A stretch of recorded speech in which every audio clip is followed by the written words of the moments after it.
everyone, and welcome back to my channel. In case you are new here, hello and welcome. My name is Marissa, and as you just saw, I make lots of videos on my channel all about health and wellness, and I even share a lot of recipe videos, which is what I am sharing today. And I am sharing my really easy and delicious egg and potato bake, and it only requires a couple of ingredients.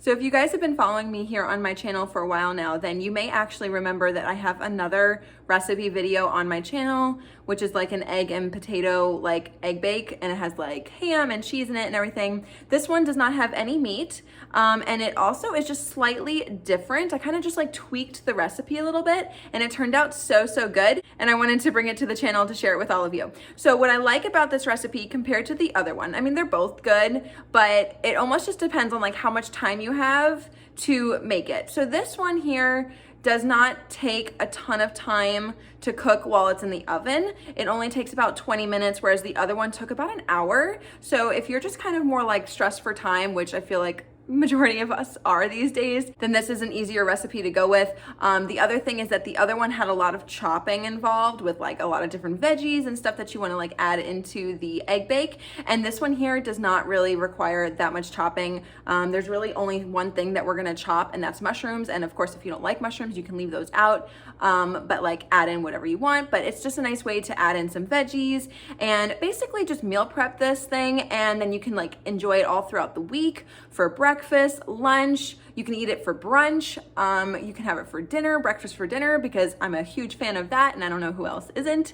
But yeah, it's so good. It's easy to make. It does not require a lot of ingredients. I find it's really good for the whole family. So I originally made this for like brunch for my family, because usually when it comes to breakfast, like if you're doing like French toast or pancakes or waffles, those are great and I love them. But the problem is that like you make like one at a time, and so you always feel like if you're the one cooking, which is like me, then you're like stuck in the kitchen cooking while everybody else is like eating at the table. And that can be kind of frustrating because you want to be with everybody like catching up and talking and all that stuff. So this is really nice because you can just like prep it before everybody gets, to your house or gets to the table or before breakfast or whatever, and then bake it off into the oven. And then you can enjoy it like hot at room temperature. You can heat it up really nicely.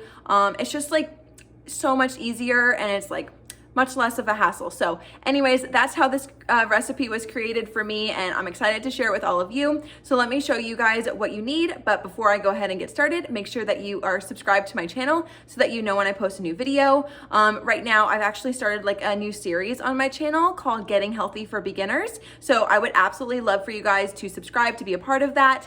And if you have any like video suggestions or like topics you want me to talk about, then just comment those down below and you just may see a video on them.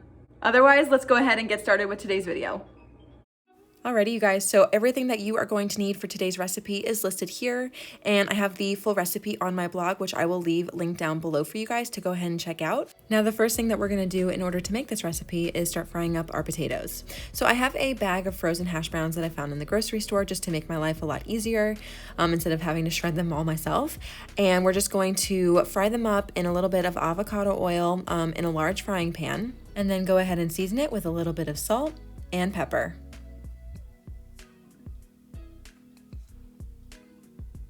Go ahead and give it a good stir to make sure everything is well combined, and then let it start cooking.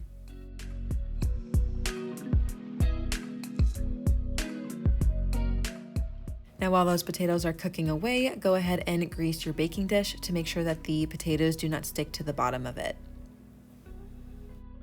Every few minutes, go ahead and give your potatoes a nice toss just to make sure that each side is getting nice and golden brown. Next up are the mushrooms. So I'm going to thinly slice them for today's recipe. Now, if you want to go ahead and skip this step, then you can just buy pre-sliced mushrooms from the grocery store, rinse them under some water, and then you are ready to go.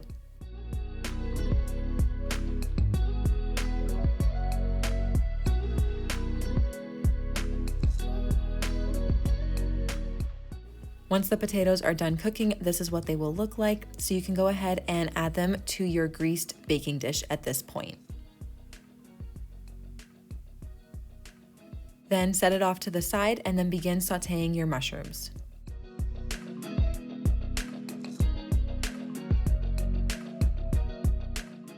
Again, we're going to use a little bit of avocado oil,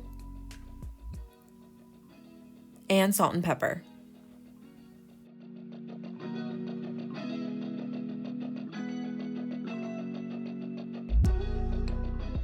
Give them a good toss and then let them brown on each side.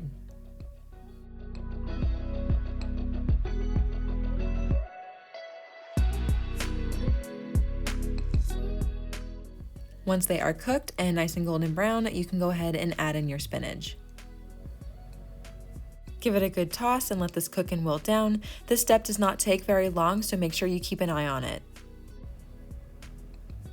And when it's done, it'll look like this. At this point, you can remove it from the stove, transfer it to a bowl, and allow it to cool. Now it's time to crack the eggs and scramble them up.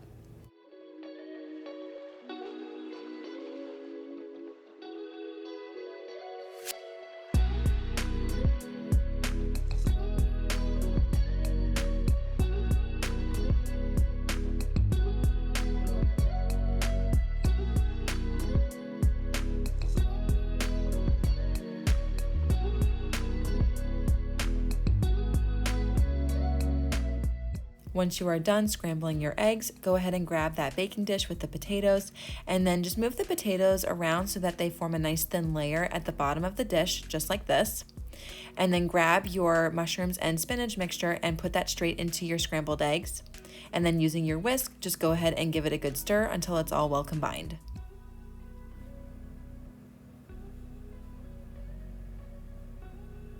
Then grab the baking dish and pour the eggs and vegetables over the potatoes.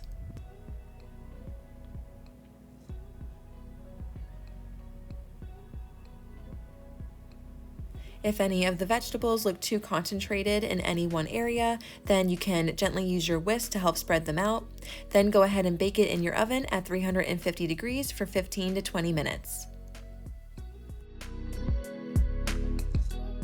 Once it is done and out of the oven, an optional step is to add some cheddar cheese right on top. Now, if you decide to add some cheese to this egg bake, then go ahead and place it back in the oven on broil for about 1 to 3 minutes, or until your cheese is nice and melted and golden brown. Try to wait patiently while it continues to cook, and then once it's out, allow it to cool for about 5 minutes, and then you can start slicing into it.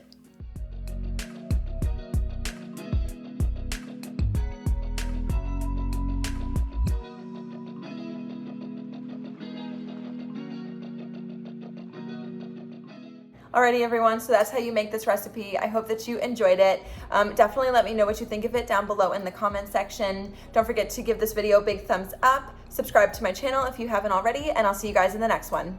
Bye!